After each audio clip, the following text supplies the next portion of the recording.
Warning!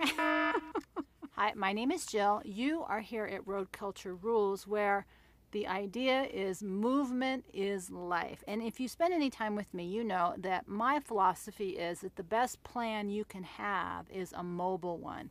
Because if things got really uncomfortable or, bad, that nobody's going to be sitting around in their house, that we are going to have to go mobile and be refugee style. So my philosophy is always a mobile one, but I wanted to back it up. I referenced the other day a video about how I was freaking myself out, and so we're going to talk a little bit about that in not an on-grid, not an off-grid, but a no-grid situation. So before we do that, I'm going to take a deep breath. In for 4, hold for 4, exhale for 4. Very calming when you're stressed, and see you on the other side.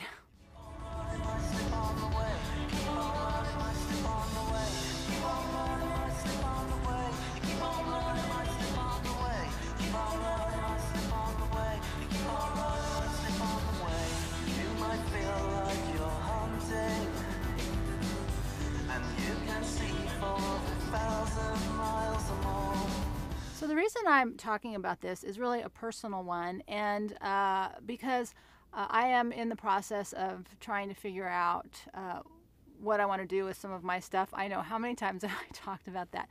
The stuff is endless and exhausting, but the point being is that while I was sorting through some things, it occurred to me that my survival stuff was everywhere and none of it was in one place. And the second piece to that is, when I work, I tend to listen to audio interviews, or sometimes I bounce around a little bit on some of the channels about some of the earth changes that are happening with the sun, grand solar minimum, CME, coronal mass ejection, and the big one, the earth magnetic flip. So I'm going to have that link to that presentation.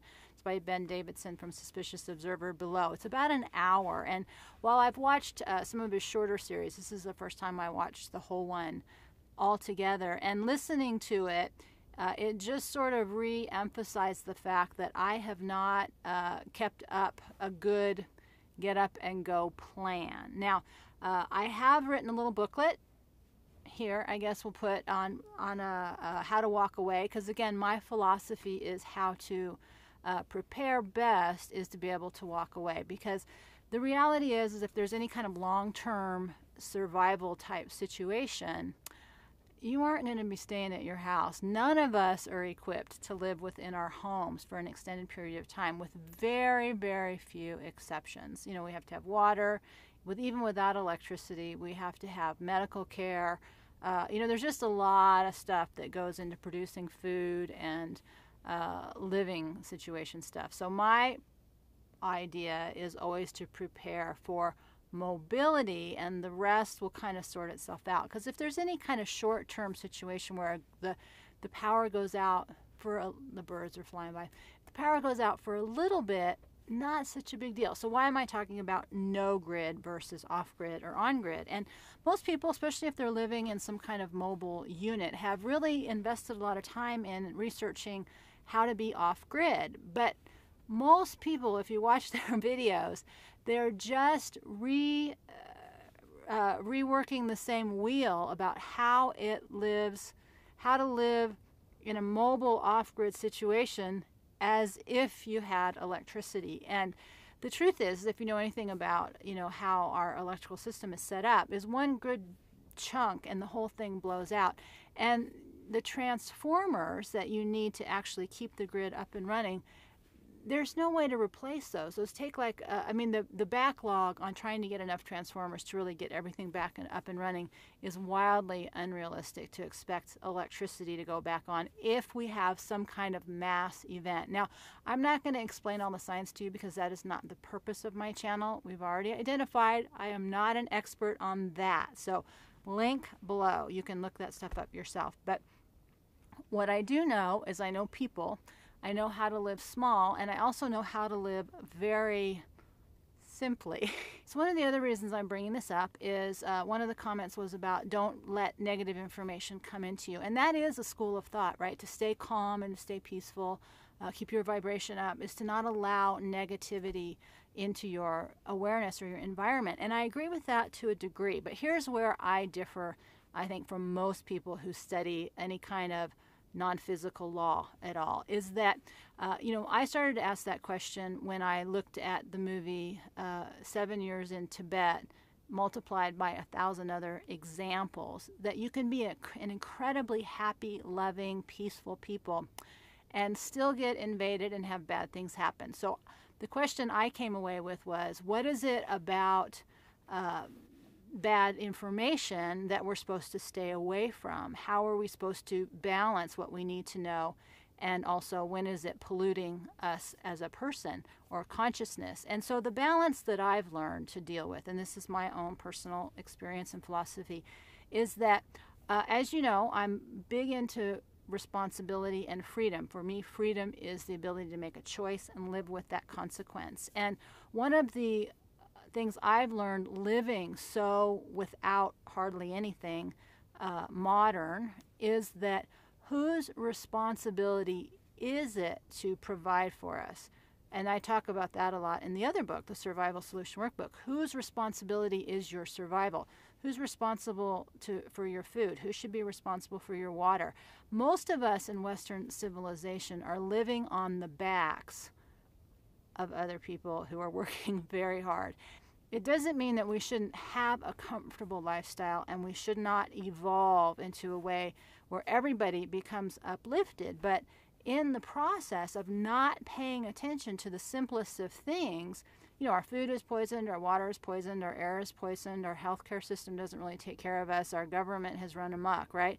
So by not choosing to look at what's negative, a lot of bad stuff has happened. So the more powerful place that I choose to come from doesn't mean I can solve any of these problems, but I choose to rise above the fear of it. And one of the best ways to do that is to move into a very practical application of the ideas to you. And so that brings me back to, are you prepared for a no-grid situation? And I just want to throw out how that would be different than off-grid. And the reality is even if you had the most fabulous off-grid situation in the world and everybody else had no grid, you are like one big bright shining light. Come on down.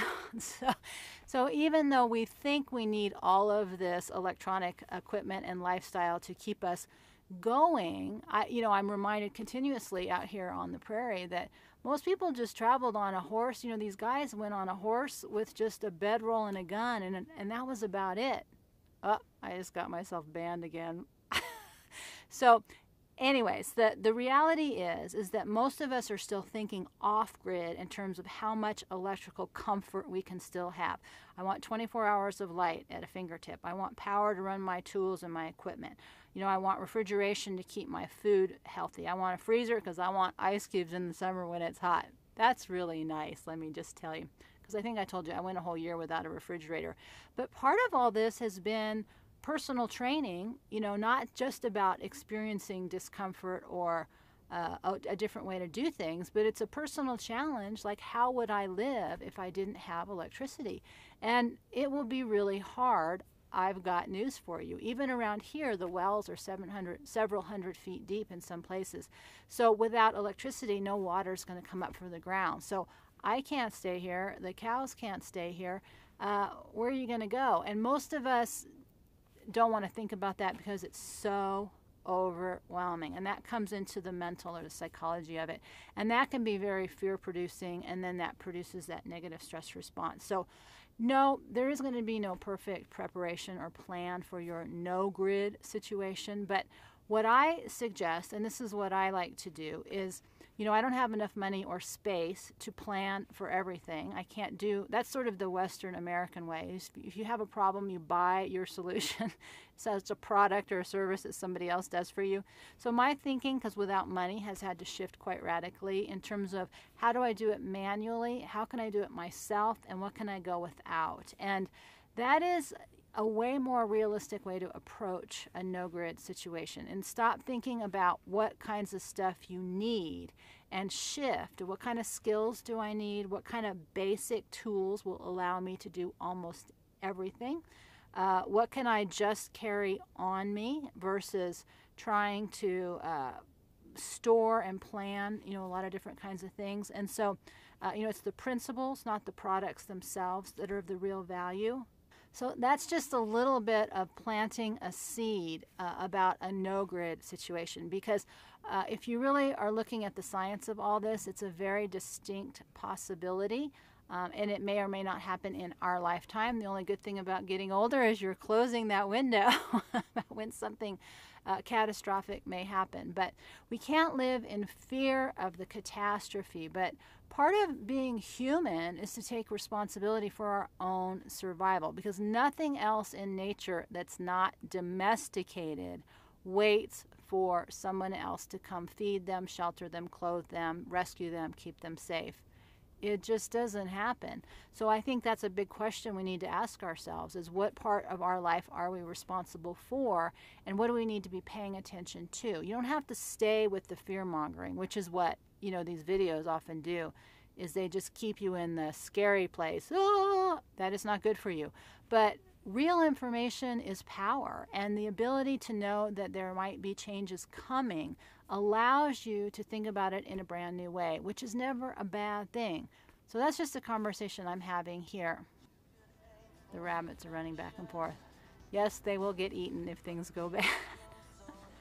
Actually, Freedom found a baby bunny the other day. Oh, I hate it when he does that. But I digress. So that's just a little bit today. So we're going to take a deep breath before we leave here. Our survival road, and hope will rise with the sun in our eyes, love in our heart, feet firmly on the ground, because we are walking on the survival road one step at a time. So stay human, live free, die wild, my friend. I will probably see you next time, unless the lights go out.